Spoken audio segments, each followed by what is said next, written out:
shelling for you. I have no idea how this corn is doing yet, but I think it's doing pretty well considering the drought. Our farm usually lays pretty wet, so on a dry year usually we shine on corn and beans. Unfortunately it was too damn dry for the beans this year, but I think I'm still might be a little hopeful on my corn yields. So I guess we'll see what happens.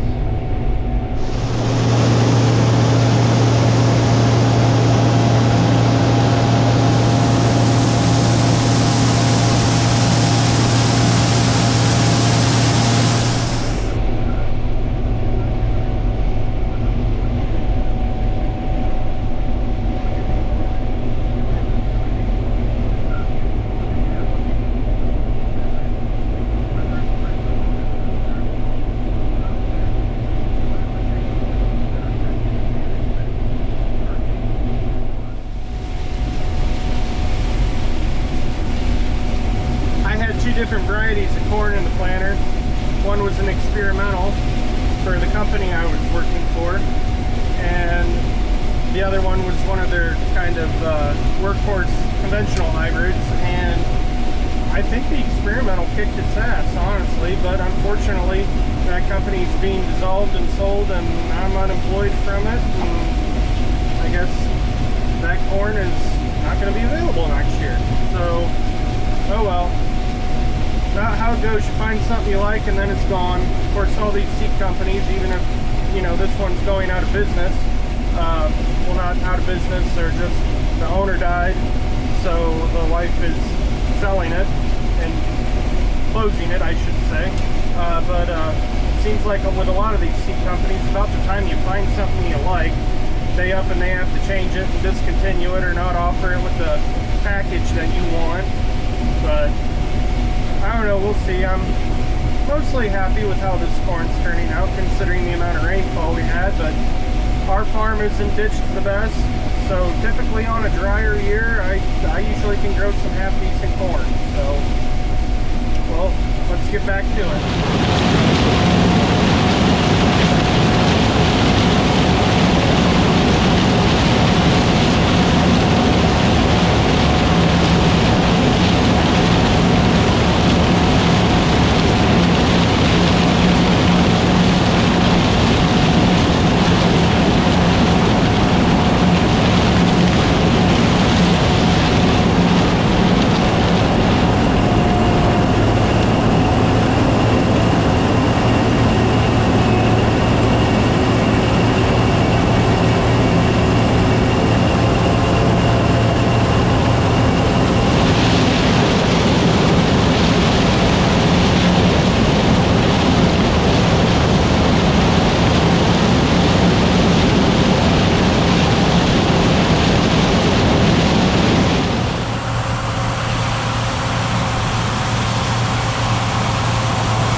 So this experimental variety that they had, I don't know if you can tell, the tops and everything in it have stood a lot better than this other variety that's over here, which I know the sun's not exactly working in my favor here, but I don't know, everyone's like, well, you know, if the tops blow out, who cares as long as the ear's still standing, which I would agree with, but I don't know, to me, if the tops are still standing in it, I kind of take that as kind of a signal, and maybe the plant health was a little bit better.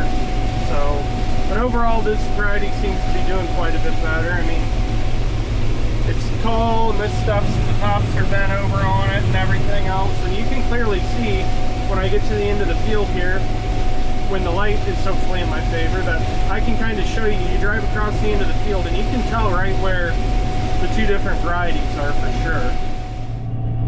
I always like looking down the corn rows after the corn's all opened up and see that how clean the rows are in between until you knock all the fodder down. But there is the one variety, and I don't know if you can tell the height difference, and here is the experimental variety for 12 rows, and then right here we go back to the other variety. So there's a distinct difference in the plant tops and everything else in it.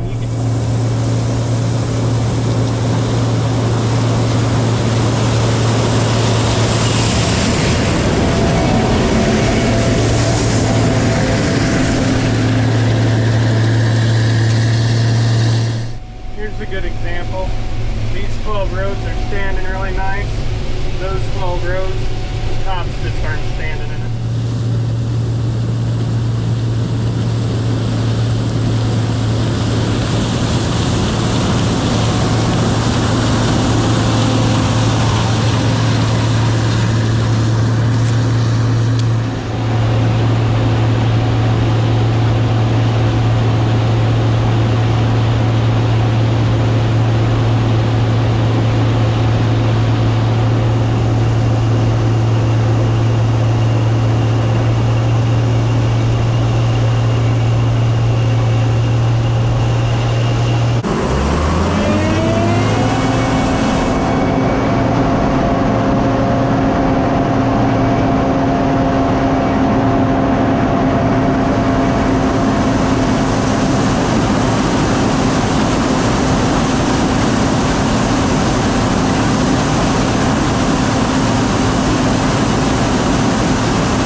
I didn't plan that right. Got full on the wrong side of the field. Shit.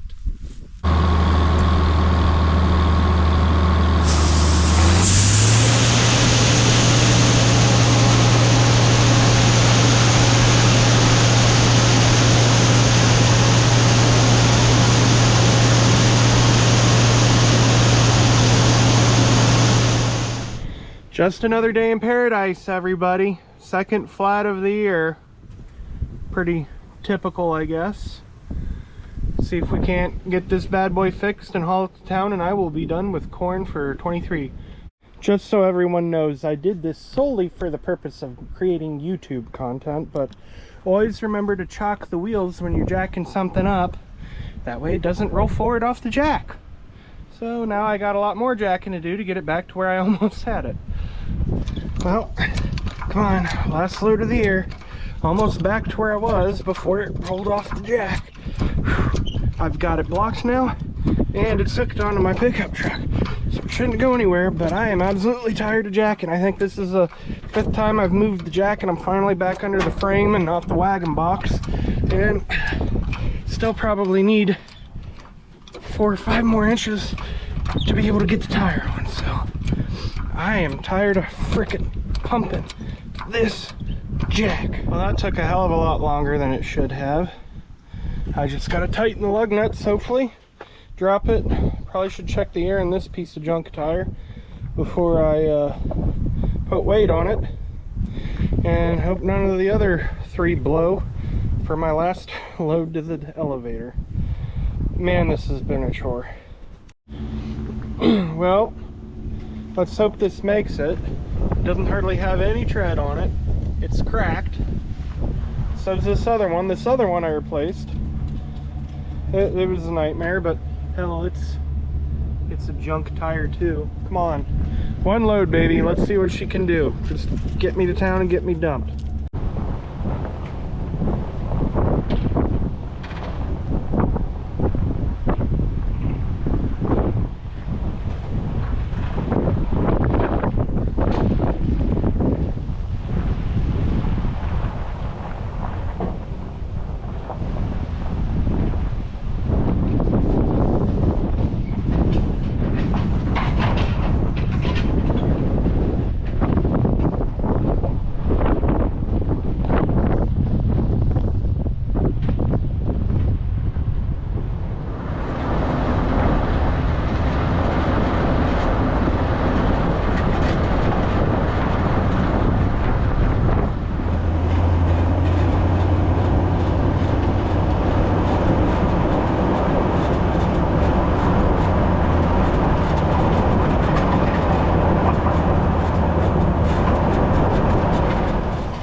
Well, the tire made it to the elevator. That was the last load of corn for 2023. As long as it doesn't go flat on the way home, we're good. So this stupid wagon that I just fixed the tire on and I'm on the way home with right now has caused me nothing but trouble in corn this fall. I guess I got a story to tell. Last Wednesday, I was hauling a load to the elevator with it, and it blew a tire, and I mean like it blew, like the whole cap blew off the tire. It got all tangled up and pretty much ate the rim, and I was able to drop it at one of my buddy's houses that's about halfway from my place to the elevator. And by the time I got it fixed, the elevator was closed, so I had to drag it back home. And then my wife and I have been expecting a baby, and 3:30 the next morning, she woke me up and we went to the hospital. She was having some issues and we thought we needed to go in, so we did. And, well, we stayed there. She was starting to go into labor. They gave a shot and got her to slow down on the labor to try and hold the baby in there, because he wasn't due here for another probably 2 months. He was at 32 weeks. And anyways, we were at the hospital all day Thursday, and Friday morning we felt good enough. She was stable, the contractions and everything had slowed, and we felt that I could come back home. I wanted to go home, take a shower, get some of the things that we needed. I wanted to let our dogs out for a little while because they'd been kind of cooped up. Her mom let them out, but they'd still been pretty well cooped up. and I told her, I said, I'm gonna try and get some of the stuff to the elevator that I hauled, or was trying to get hauled there on Wednesday. So I went home, took a shower, let the dogs out, got the stuff we needed, went to my grandma's house, hooked onto this orange wagon, and I made it to about my buddy's house, and I got a phone call and her water broke. Well, our baby ended up being born last Friday night, so I'll probably post a picture of him here at the end. This is pretty much the end of the video, so I'll post a picture of him here when I'm done telling the story. So he ended up being born Friday night at 9:44 p.m. and he's currently still at the hospital in the special care nursery because he is a premature baby. My wife is home now. She got to come home on Sunday, and for the record, today is shoot, what is today? November 8th. So he was born on the 3rd. He's named after my grandpa to a degree. Not exactly the same name, but it still comes down to the same nickname of a name. My grandpa's name was Kenny, well, it was Kenneth, and his name is Kendrick. So my grandpa's birthday was November 13th, and his birthday is November 3rd. So we needed about 10 more days, but similar enough to my grandpa's, I'll take it, and my grandpa gets to keep his name, but still gets to be kind of honored. We figure we're going to call him Kenny or Ken, haven't decided yet. But yeah, so I'm a dad now. I imagine you'll see him in years to come on the channel if he wants to be. Otherwise, I see what happens there and see what my wife thinks about actually putting him on the YouTube page. There's a bunch of wackos out there these days. You gotta be careful what you post. But, well, these darn weather-cracked, dry-rotted tires made it to the elevator for one last trip, and I'm about to pull in the driveway here at the farm, so I will see you guys in my next video. Thank you. Hope you have a good day.